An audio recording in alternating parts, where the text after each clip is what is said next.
Here to discuss the Florida primary with us now is Solon Simmons, a professor at George Mason's University. He's with the Institute for Conflict Analysis and Resolution, specializing, of course, in American politics, which is why we're talking to him. So Solon, give me a sense of this Republican race getting so nasty between Newt Gingrich and Mitt Romney. Bottom line, Romney's got so much money and organization, and now he's got the Republican establishment also fighting on his behalf, trying to stop this Gingrich insurgency. So is that going to be enough? Well, I think that the important thing to keep in mind about this race is that it's, for Gingrich, Florida was a make-or-break situation. And I think what we're going to learn, it looks like the way the polls are going now, that when Gingrich loses, and if he loses big, it's going to be very hard for him to fight back, because the way the structure of the primaries playing out through February and even into March is that he doesn't have any big dramatic events to run in and grab the energy and take it back. You know, the interesting thing about this race is that money has been more important than ever before, and it may have a lot to do with the recent Supreme Court decision, Citizens United, which has allowed an endless amount of private money to run in. And funny, what they're doing with that private money is most of it's negative. And the voters are really frustrated by it. They're upset with all the negative advertising, but obviously it works. And we've seen, especially with respect to Newt Gingrich, when people come after Newt Gingrich, his negatives are so high, his feelings are so obvious that it's very easy to beat up on him. But so, too, with Mitt Romney, with what happened to him in South Carolina when Newt Gingrich was able to win. You know, I think what's going on is there's been a profound change in American society. We're just starting to recognize it. And it has to do with inequality. And money is just a symptom. Money in races is just a symptom of this. And we'll see if Americans are willing to do anything about it, but it doesn't appear that anyone really is. And so we're going to see more and more of this. Money's going to matter more, both in campaigns but also in personal life, and Americans are going to be increasingly more frustrated about that. How important is Florida? I mean, how big is this primary compared to the 46 others that we still need to go through? Right. Well, it seems a little strange, doesn't it, because the process is not entirely rational. It's big because it's about momentum. I mean, think about what drives these things. So why is Iowa so important, which is where we start? New Hampshire, a small little place. These are like odd purposive samples. You sample here, you sample there, you pull people in. Florida matters a lot.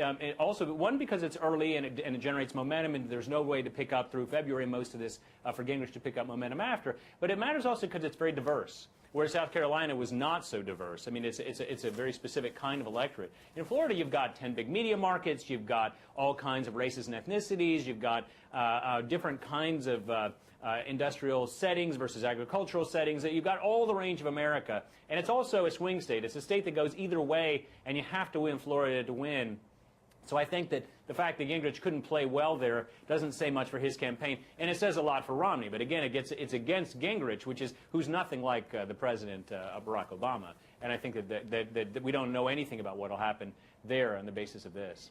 Solon, I want you to talk to me a little bit about this criticism against Newt Gingrich about using coded language that will appeal to certain voters in the Republican Party, language that, you know, is sort of racist in nature, talking about a food stamp president, and and sort of not specifically referring to Spanish, but talking about language of the ghetto and stuff like this. I mean, how damaging and corrosive is this type of strategy? It's pretty deadly, and I think Newt Gingrich has always been the innovator in this respect. But in this, you have to keep in mind, he is following Ronald Reagan. I mean, Ronald Reagan made his name in the civil rights era by defending his conception of individual liberty against an activist state. And he was famous for his welfare queen line and so on. And so this is a very old thing in American politics, goes back at least to 1966 when Reagan was elected governor. So the conservative movement has always been concerned about cultural decay. They have a cultural theory of American decline, as opposed to a structural economic theory of American decline.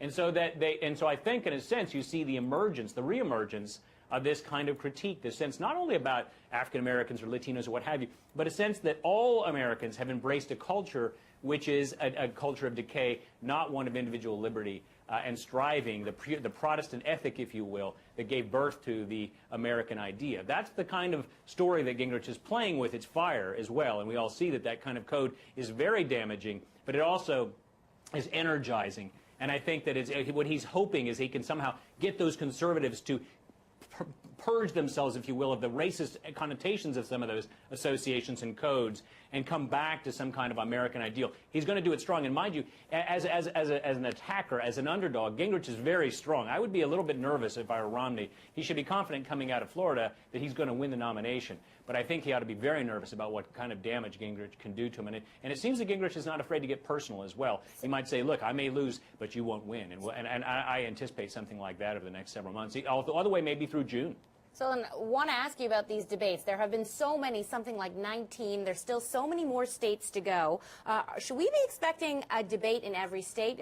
Lots of people talk about how Newt Gingrich is a great orator, but many saying enough's enough. Too many debates. I think I heard John McCain this weekend saying enough's enough. Even reporters. You got a moderator from Fox, Chris Wallace, referencing enough's enough. Are we going to see that many more? 46 states, I think we said, are left. So does that mean 46 more debates? I doubt it, but you know, here's this is strategic calculus, and you don't have to agree to these debates if you're one of these candidates, or you don't have to participate. And I think that the logic has always been, if you're ahead, don't debate. And so Romney ought to be ahead. He ought to be pulling ahead quite handily. You know, when Bob Dole got behind Newt Gingrich, it really helped him, the 1996 presidential candidate, and other figures who served with Gingrich. So I think that in a way we should expect less debate. But debate is also quite interesting for this process as well, because it's been the most debated of the nomination contests, or the primary contests, and that's a very democratic process. So at the same time that money is corrupting the process, and everyone agrees that that's happening, I think, or most people seem to. Also, a voice is becoming ever more important, and open public debate. So I'd like to see more debates, frankly, and I think, and Romney can do well in them, and so he shouldn't necessarily shy away. You know, Gingrich is just suffering from his Machiavellianism. You know, he's feared more than loved, but Machiavelli also said, don't be hated. And it's obvious that a lot of people who served with him hate him, and they're coming after him. They say, this is our last chance.